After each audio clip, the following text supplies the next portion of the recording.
Welcome to BookHuddle. I'm your host, Karen Reader with Readgab. Today, our guest is Wendy Lu. Thank you for joining us today, Wendy.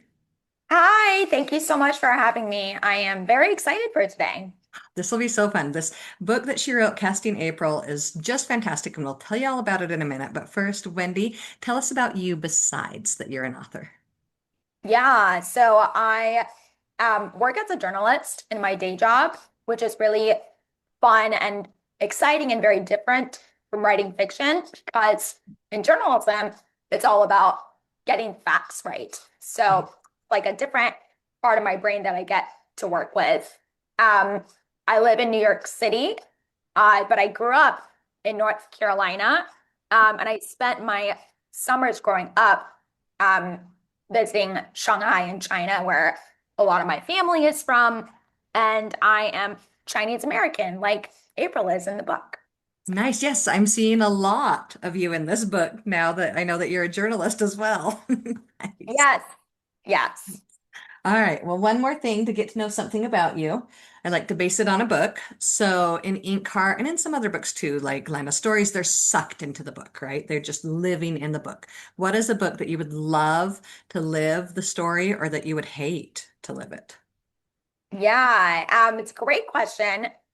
I'm gonna have to go with a world that I would not want to be a part of, um, which is Camazotz from A Wrinkle in Time by Madeline L'Engle, because if you have read A Wrinkle in Time, it's uh, basically there's some time travel and the characters are whisked away to a different planet called Camazotz, Okay. where everybody's the same. Like all the houses look exactly the same, the schedules are the same, and there's a kind of robotic way that the people on that planet uh, move and Okay. they like work and play, but it's like there's not much soul in there, and the whole planet is uh operated by this like scary disembodied brain. So it's kind of terrifying, and it's such a creative you know story, but that's a place I would not want to go to. Right. I think most of like our favorite books we wouldn't want to live in, right? Because a lot of times they're our favorites because they're intense and, like you said, terrifying. Exactly. Yeah. All right. Well, I could live in Casting April. I could handle being a character there. So tell us, what is Casting April about? Yeah, so Casting April is a contemporary middle grade novel about a 12-year-old girl named April. She is extremely talented and loves all things Broadway and theater.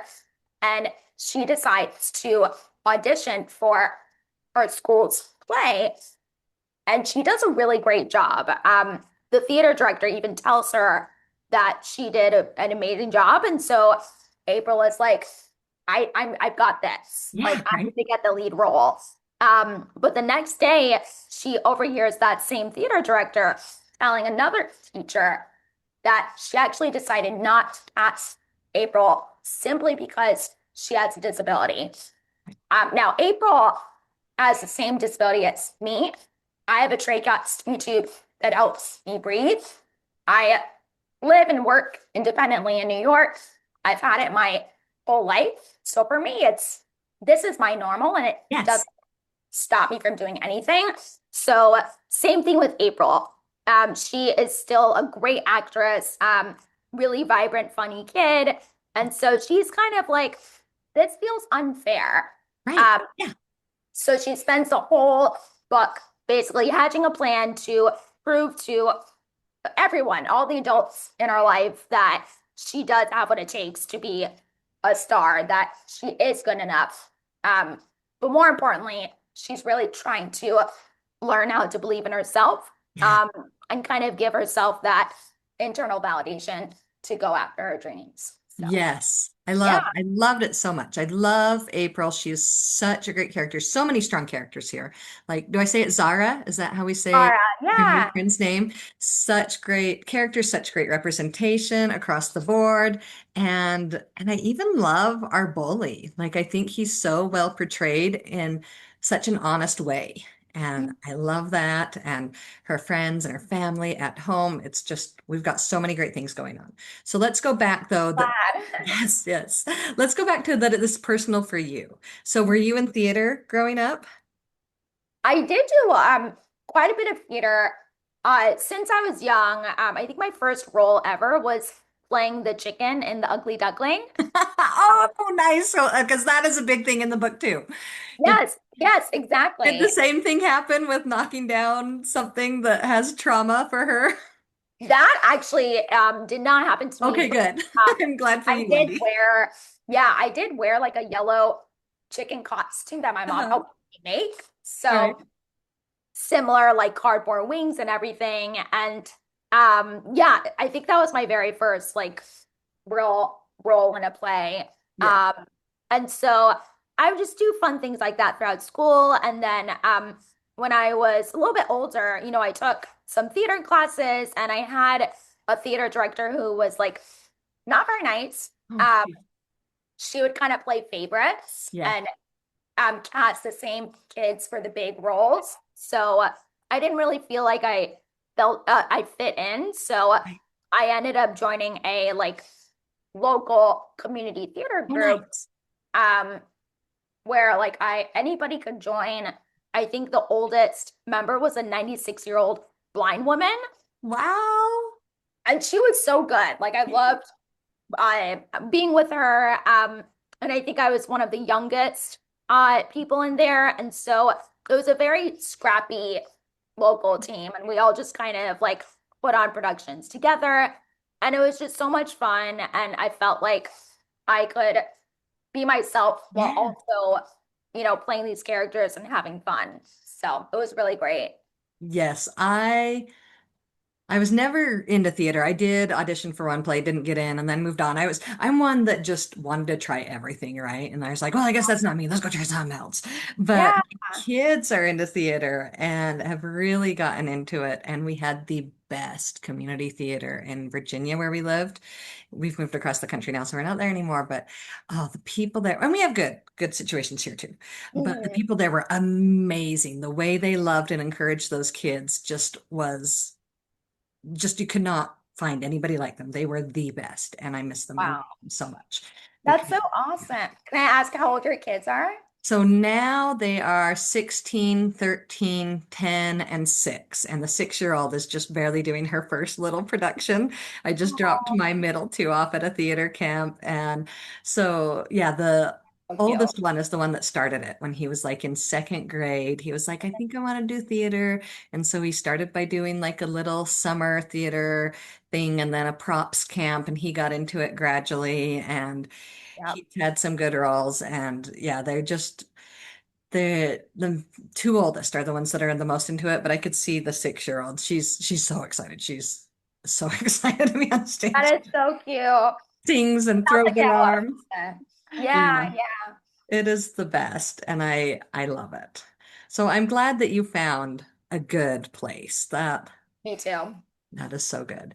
So, but for April though, because of her trach tube, she's like, well, they're not letting me do this because of my trach tube.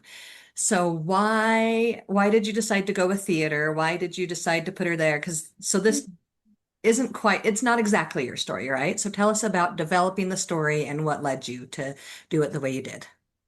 Yeah, absolutely. I feel like when I think of stories, it often starts with the question why or how something happened. So, for April, I imagine like, you know, if a young girl was basically overheard a conversation that she wasn't supposed to listen in on, a teacher who basically says that she wasn't chosen because she has a disability, that's something that like no kid should ever hear in No, general. gosh. Yeah. And so at the time, this was like 2019, 2018 when I was thinking about this idea. I was reporting on a story for work about people with disabilities who are in the entertainment industry Right? and who really just come up time and time again with casting calls that are inaccessible. They have a really hard time and breaking into the industry because they're disabled and the way that casting directors kind of treat them.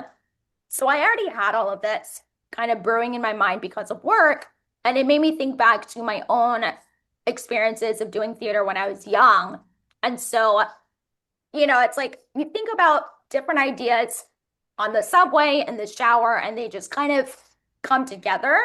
And I kept asking myself questions like, what would happen if April, if a young girl overheard something like that herself, and like it's a young it's a young kid, like how would she, handle that? And I really wanted to explore that in a story. And initially I thought it was going to be maybe YA, a high Okay. schooler. But when I started to write, I realized her voice really skewed a little bit younger. Hmm. So I just kind of went with that and it felt the most natural. And yeah, I wanted her to be someone who had a really strong sense of justice. Yeah. It's like she's so passionate about theater. She overhears this. She's like, "No, I know that I'm good enough." Like the direct Right. teacher literally says I'm good. And so she has this strong sense of like, I want to right this wrong, or at the very least, it's not that she feels entitled to the role, but she wants a fair chance. Yes. Um, and so there are a couple of different like complicated subplots where, the girl who ends up actually getting the role at first is a girl named Zara, who you mentioned earlier. And April, in her mind, initially thinks of Zara as her competition. Right. But as they go on, April spends more time with Zara and realizes, wait, this girl is actually really cool. Like, I want to be her friend. And it becomes this sort of dilemma in her mind where she wants to have that fair shot at the role, prove herself, but also content with the thought that, like, by doing that, she's also kind of undermining someone who has become a really good friend. So, yeah, it's a lot goes on in there. Oh my gosh, I love the themes of friendships and how you can find so many friends in unexpected places. Like theater, at least for my experiences that I've seen with my kids, they're so welcoming and they're so great. And like my sister-in-law, her son has the same experience that he was really into sports and he was football sports and stuff too, but he ended up in theater and he's like, Mom, they're all just so nice and so welcoming. They're so great. I love being there. And I love that theater is like that for so many people, but the unexpected people that she becomes friends with too, that there are a few other supporting characters that she finds friendships with, that she kind of was like, this person is your stereotypical journalist who just is like almost like nosy and the one going for the student body. She just learns things about people that she didn't expect. And I love that because as adults, we could sure take a lesson from that. That April was able to learn about people that she was just kind of like not expecting becomes friends with. When you get to know them, we can develop unexpected friendships. Absolutely. It's very much about like going up below the surface to Yes. better understand other people and yourself. So I love that you picked up on that. Yes. Well, I love the parents that they're very real and they have weaknesses, both Sarah's mom and April's mom, that they're doing the best they can and doing what they think will be best for their kids. And then they find out that that's not what their kids want or need. And they respond pretty well to it. And I think that's great because we can't really fault parents for doing the best they can, but we could fault them if they don't change when they find out that's not what their kid wants or needs. And I 100%. yeah, I love that, they're maybe not getting it quite right, but it's like, oh man, come on, mom, come on. But they just don't know. And then their kids, they need to let them know. And I think that's important for kids to see because kids often just think, my mom, she's so hard on me. She wants me to do this. She doesn't realize, she doesn't realize. Well, why doesn't she realize? Because nobody's told her. She just thinks this. Your parents may be being hard on you, but give them a chance to talk to them first. And I like that you did that with both characters, that it took a while, but eventually. Yeah, it's funny because April is someone who really wants to be on stage. She loves the spotlight, whereas Zara actually likes being behind the scenes. But her mom's an immigration activist who is like always, at the forefront of different movements. And she really wants Zara to like, she says, you can be the voice of all the Yes, girls. it's And like a duty, like we need to do this as, yeah, represent our community and yeah. it's a lot of pressure for a young girl who she's like, I just want to make art and like have fun and be a kid. And so, it's sort of like April and Zara are dealing with opposite sides of the same coin. And as you say, over time, like their parents realize what their kids actually really, really want and learn to support them in the best way that they can. Yes. It reminds me a lot. It's not so much with the parents, but the child's in a similar situation in Claire Swinarski's, I can't think of the title now, but it was a historical fiction. Oh, Every Kind of Spark. Oh, yes. And the girl, it just feels bad because her one friend is so about making a difference and going and fighting for the cause. And she just similarly just wants to make art, but art can be a cause. Like art can make a Mhm. difference. And both Zara and April have different kinds of love for art and they're able to make a difference with them. And I think that that's important for kids to see that they can make a difference with whatever their interest is that they love. I totally agree. Yeah. So, are any of the other characters based on real people? We've got kind of the journalism thing and you at the trach tube and a lot of you. Is anybody else that you know in Yeah. the book? Definitely, I mean, with the parents, especially April's parents, I gleaned a lot of inspiration from like my own parents Mhm. who I feel like a lot of my stories and ideas rely on this idea of parents who are extremely loving to the point of sometimes it not being super helpful for their kids Right. because you love them so much that you never want them to get hurt Yeah. or get in trouble or anything. But the thing with kids is that like they kind of have to make mistakes over time to Yes. be able to learn and grow. And so growing up, my parents are very loving. They're literally the most loving people I Nice. know. And so they always wanted me to be safe and careful, very similar to April's mom. Similar, like with your trach tube too, that they were like, we've got to protect you, that Yeah, nothing ever. yeah, like no monkey bars, no ball sports, things like that. No Um, cats. It might get the cat hair yep, in it. exactly. So a lot of that came from my own life, and I really wanted to portray April's parents, like mine, in the sense that they're very nuanced and they have so many strengths, and they work so hard to make sure that their kids are okay. And they realize over time, like independence is a good thing. Like Yes. going after your dreams is really important. And even if you don't succeed, like it's important to try. And so I would say them, and then also with the bully Graham. Mm-hmm. Um, there is a moment in the book where Graham and April are starting to become friends, or at least like understand each See other the a other little side, bit yes. Yeah. better. And then there's an incident where Graham accidentally, like there's an incident with April's trach tube. It's not graphic or anything, but Yeah. it's kind of like a scary moment. Yeah. Like And stay out that of my moment, space. Yeah. yes, yeah, kind of getting in April's space. Um, and something very, actually, almost identical happened to me Oh. in school, and it was also in theater class, Okay. where we were playing improv Uh-huh. um, on on stage in the class, and this boy who was not a bully by any means, but Right. like He we were just playing thought he improv, saw an opportunity.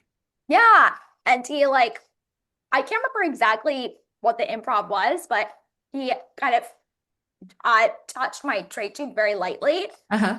and I like very instinctually like kind of like swatted him. You kind of did. I was wondering if Right? you did give him a Yeah. little slap. And it was like in front of everybody. And it was very, I still remember that moment. It was really awkward.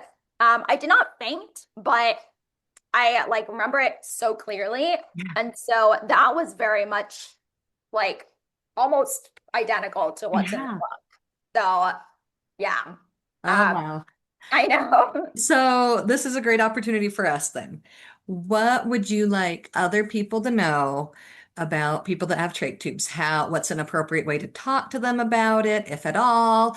Or, obviously, is it appropriate to reach out and touch it in any Yeah, situation? I mean, clearly to me, I'm thinking no, but now is a really good opportunity for us to just get these things out there. absolutely. I feel like it's important to know that people with disabilities are, everybody is different. So some people are very open to questions. Like I am an open book. Okay. Um, I don't mind when people ask as long as it's in a respectful, polite way. Right. You know, I've had people come up to me and just be like, "What happened to you?" That doesn't feel great. Right.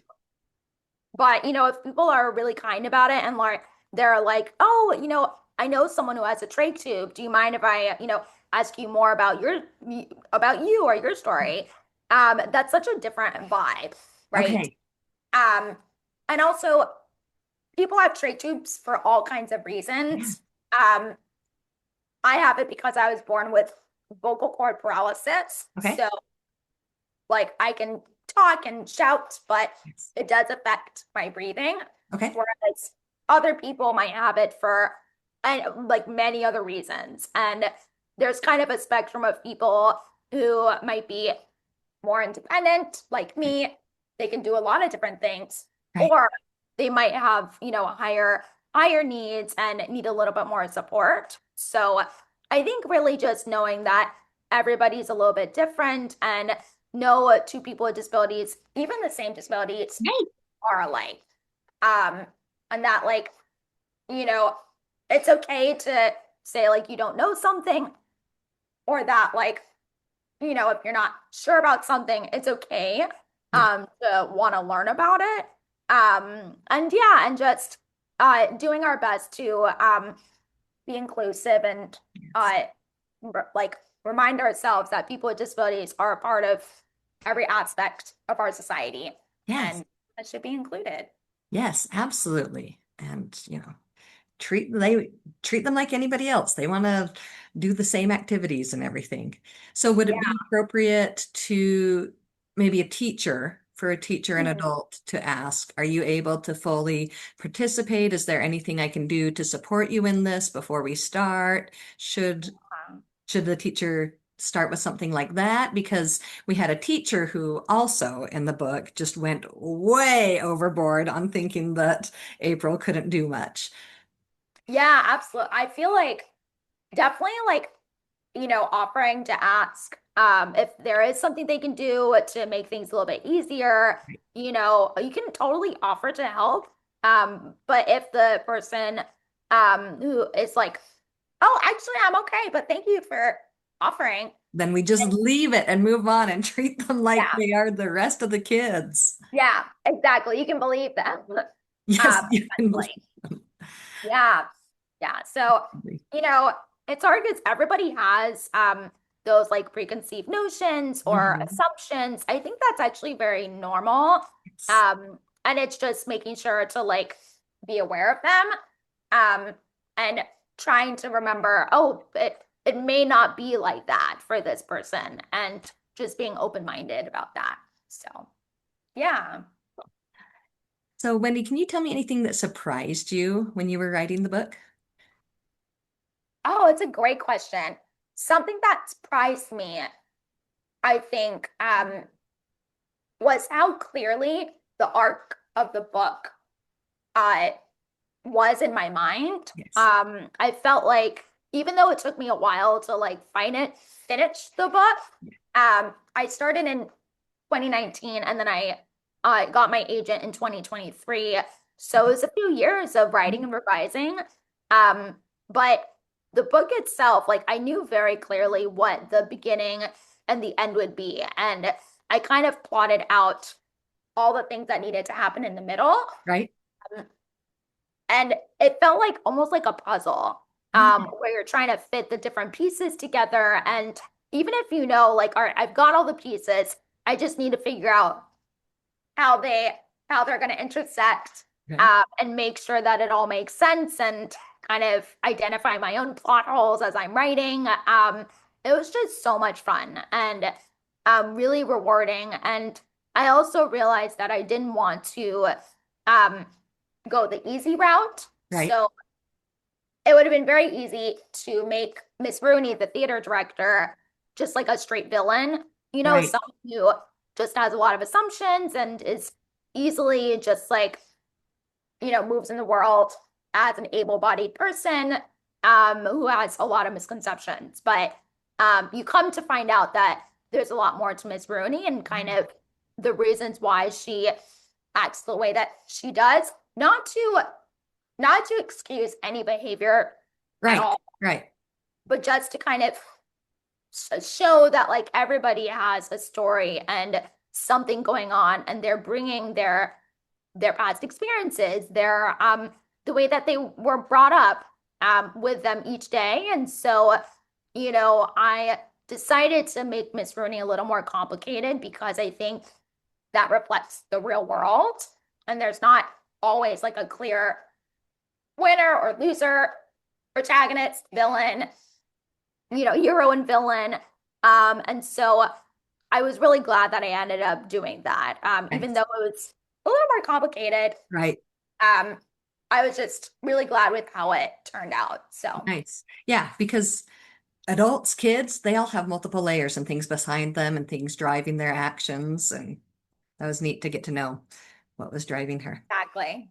Yeah. If you could go and get a message to your teenage self, especially after all these experiences of developing this story, what would you tell your teenage self? That's such a great question. I feel like as a teenager, I I was like a little bit anxious. I really cared a lot about what other people thought. And not to say that I don't care now, but I feel like I have a lot more confidence and feel much more sure of who I am as a person and Right. also my values. And so I feel like I would go back to my teenage self and tell her, one, it's gonna be okay. Like no matter what, it will be okay. Two, um, just like shower her with affirmations, telling her that she's amazing, that she is a really talented writer, she's kind and compassionate and really cares about people. And those are the things that, make her just like a special person, that there is a place for her in the world and that her dreams do matter. I was like pausing on, should I tell her that her dreams will come true? So if I tell her that, it's like I want her to stay motivated. Right. Yes, because you don't want to affect it in her work efforts and everything. Right. Yeah. So maybe I'll tell her like keep following your dreams. Yeah. Like, yeah. You'll be So better for them no matter what the outcome is. totally. Because a Oh, lot of my dreams didn't happen, but I had a lot of growth regardless. yeah. Yeah. Yeah. Yeah. So that was a great question. I love that one. Oh, good, good. Okay, is there anything else, Wendy, that you want readers to take away? As because this podcast is specifically for parents, teachers, librarians. So as they're interacting with these readers, what else can we help readers take away from the story? Yeah. I really hope that readers who come across this book, whether that's young people, adults, teachers, the things that people have already told me that they love about the book is just how it has a lot of um, hope and nuance and this reminder that everybody, is good enough just because they exist, and that, people with disabilities or all different backgrounds, there's a place for them in this world. And, it's important for them to kind of know their own worth, and that even if someone tells them no, like don't let yourself don't say no to yourself, just because someone else says no to you. And yeah, just like kind of keep keep following your dreams. And it sounds very cliche, but I really do believe Yes. that. So yeah, that's what I would love for readers to take away. Nice. I love it. All right. So now that Casting April's out in the world, can you tell us, is there something next that you're working on? Yes, I am working on my second novel.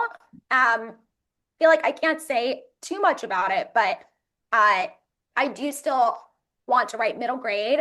I feel like contemporary middle grade in particular is just something that I love to both read and write. So I could say it's middle grade, contemporary, and yeah, also has a lot of themes from my life with writing and um, I feel like most of my books will have some element of identity, disability, chronic illness, um, you know, those elements because I find that, representation is super important. So, yeah, I feel like that's all I can share. Okay. Well, cool. Well, we're glad that we're getting more from you. That's great to hear. Yeah. Can you tell us a book that had an impact on you, a children's book from any age that you loved? Yeah, I will actually go with a more recent book. I know I mentioned Camazotz, and that's partly because A Wrinkle in Time is one of my favorite books of all time. But for this, I wanted to mention um, a more recent book that I just really love, and it's called The Wrong Way Home by Kate O'Shaughnessy. Yes, I've Um, heard of it, and I actually haven't read it. I'm familiar with it, but tell me about it. it's so good. So it's about this mother and daughter who are they leave this ranch that they used to live in for many years. And at first, the daughter doesn't know why they left. But basically the ranch that they were at was a cult community, and so the mom is trying to like keep her safe, but the daughter is like, that's home for me. Like, I don't get why, we're leaving. And it's all about her trying to get back to home. Like, that's why it's called The Wrong Way Home. And over time she comes to realize like a lot of red flags about this community, and she learns to kind of, like see things for what they really are. And it's just so beautifully written. It's uh, you know, just really well written, great story, and also an example of another middle grade book that tackles kind of a tough topic. Like you wouldn't normally think that cults are like middle grade friendly, but Right. it does it in a way that's really powerful. Nice. So highly recommend that book. Yeah. Nice. Love it. All right. And if a parent or a teacher librarian has somebody who has just loved reading Casting April, can you give them something? This would be a great book to read next. Yeah. I feel like if they loved Casting April, I have a hunch they would also love one Stand Up Yumi Chung by Okay. Jessica Kim, Nice. which is about a girl who really wants to be a comedian. Oh, Uh, cool. Also has Asian American rep.